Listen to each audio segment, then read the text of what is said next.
Hey there, thanks for stopping by my channel. If you're new here, don't forget to hit the subscribe button and the little bell next to it so you'll be notified whenever I upload a new video. Today we're going to do some No-Line Copic coloring with this brand new My Favorite Things stamp set called Kangaroo Crew. I'll put a link to the stamp set and all the supplies that I use down in the description box in case you'd like to pick something up. Hey guys, so I went ahead and I stamped my images using my Tim Holtz stamp platform on some Neenah 80-pound solar white cardstock, and I stamped my images with Memento Desert Sand ink and London Fog ink for the clouds.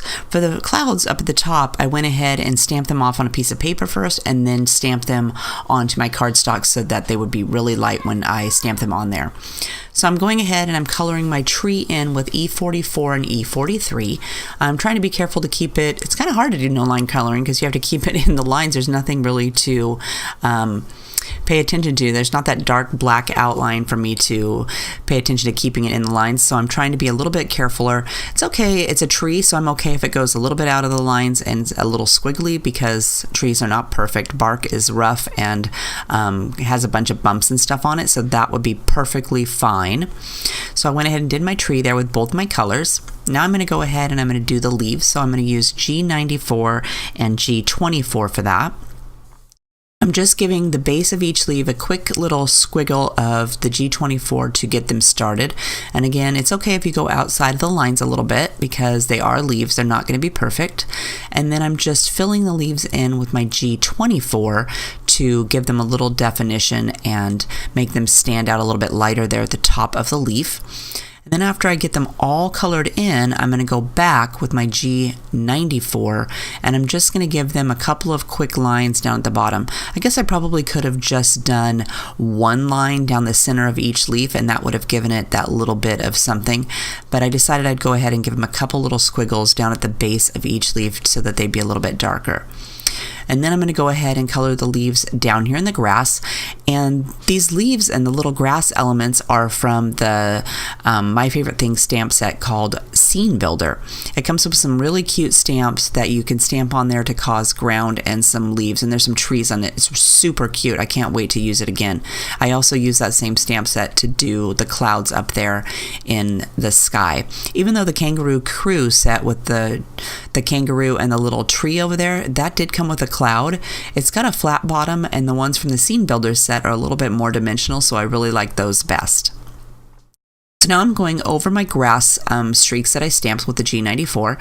I'm going to go over a little bit more area with my G24. I'm just kind of flicking my pin up off of the line. I'm not being very careful. It's not going on any of the little dash lines that was stamped on the paper. It's just kind of making some grass down there at the bottom. And then we're going to take YG11 and add some grass. And then I'm going to go along the bottom of the hill and color that in just a little bit. I'm just kind of softening that edge where the grass touches the ground.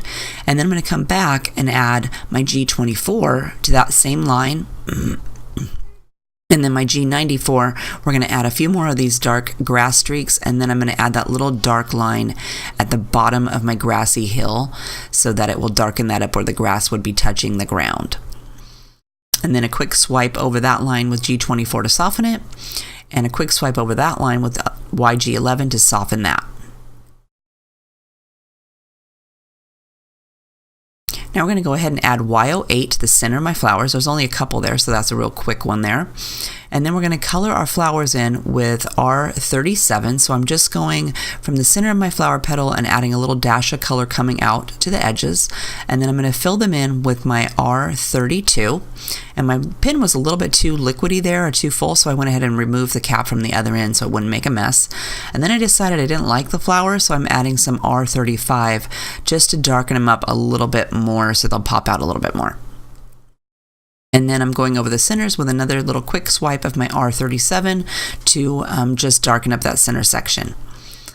Now we're going to pop up here and we're going to do our clouds. So I'm going to start with my B000 and I'm just going along the bottom of the clouds there, and then I'm going to add a couple little swirls there on the top and a couple little sections at the top of my cloud.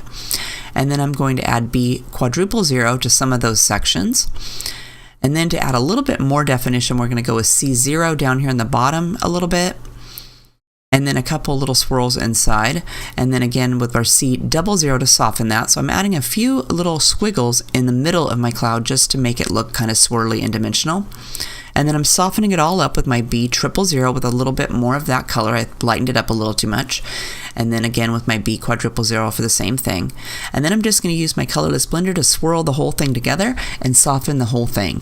Then we're going to do the exact same thing to my little cloud on this side. So I'm starting with C0 this time. I decided it might be a little bit easier to go backwards. So I'm just adding that where I want some shadows to be, so like where the clouds touch each other, I added some dimension in there. And then we're coming in and softening it with our C00 to add some more dimension, and then some of this blue. I wanted my clouds to be a little bit more fun, not so dark and gloomy like rain. So we're adding a little bit of blue. You could add a little bit of yellow in there too. That would look really pretty to make it look like the sun was shining up in the sky and casting a little bit of shadow. And then squiggle your colorless blender to soften it all up. And we're going to pop over here and we're going to start working on our kangaroo. We're going to use E35 to add our shadows. So this is going to be our darkest color. And then E33 will be our mid-tone. So I'm just softening that line, adding a little bit to his ears. And then E31 is going to be our lightest color. So those are the only three colors we're going to use on our kangaroo's body. And to add some color, we're going to use R30 for the center of his little ears. But wherever we want our shadows to be, we're going to go in with our E35. I'm making sure that I go along the line that I stamped on his body or on the image, so that we will cover that up. We don't want that left over when we're all finished. So I'm just adding a little bit of that in there to darken it. And then I'm making sure to touch down on top of the E35 with my E33, just so it will soften the edge of that color, and I'm blending it out a little bit more. And then we're going to go in with our E31 and go over the entire area we colored. Again, I'm making sure that I go clear up to the line so that it will cover up that line. Even if it goes out of the line a little bit, I didn't mind, because the brown is going to cover up that ink and we won't notice in the end. Up here on the face, again, we'll start with our darkest color, which is E35. I'm just adding that along the back of his face and up to his nose. And then I'm going to take my E33 to soften it, and I decided it would be a little bit easier if I turned my image so that I can flick away from me. That tends to work best for me. And then E31 to fill in a little bit more area. And then we're going to go back with our E35 and we're going to give everything a second coat. So I went ahead and left his face that little white spot, so when I come back with my second coat, it's going to be lightest there, so that when I'll only have one coat of the E31 instead of 2 or 3 coats when I get finished.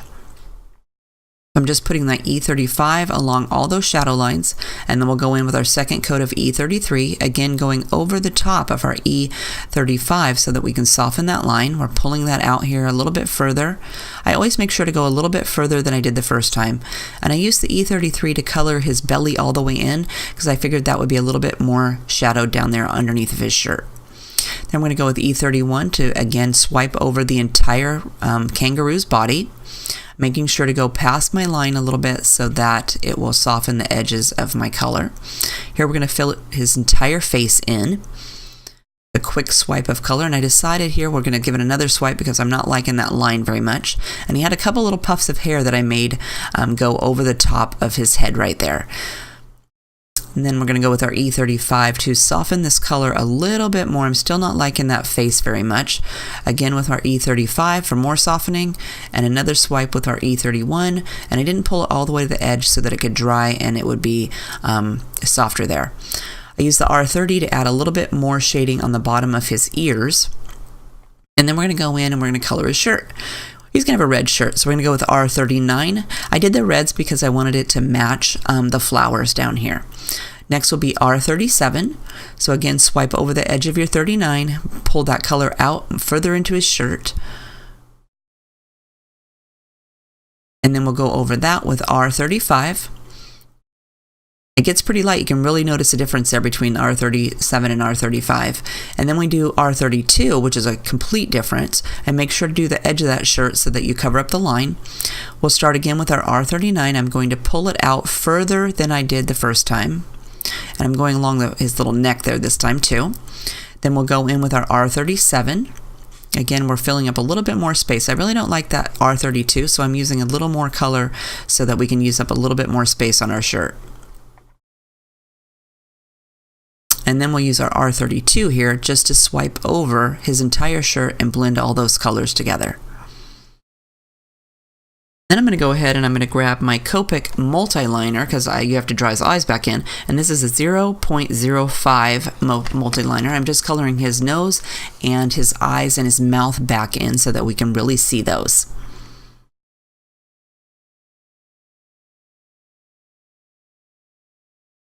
Okay, so let's go ahead and put our card together here. So right there from the front, you can see I made a little boo-boo. I was trying to mask my image, or my little sentiment there, so it only said "for being Roo" instead of "thanks for being Roo," and I messed it up. I put the masking tape on, and then I put the ink on, and when I removed the masking tape, I hadn't covered the word all the way up, so it's on my card. What am I going to do to fix that? So I went ahead and grabbed my Favorite Things Skinny Strips die, and I stamped my image with some Versamark ink, and then I embossed it with some Ranger Superfine white embossing powder, and ta-da, it's fixed. Look there, you're never going to know that I made a boo-boo underneath there because I covered it up with that strip there.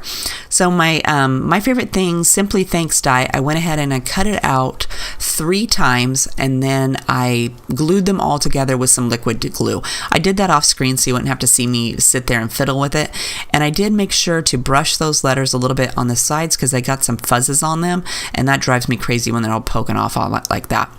I thought cutting them out 3 times and stacking them up and gluing them together would be easier than cutting little bitty tiny strips of foam tape and sticking those on the back of each letter to make them pop up.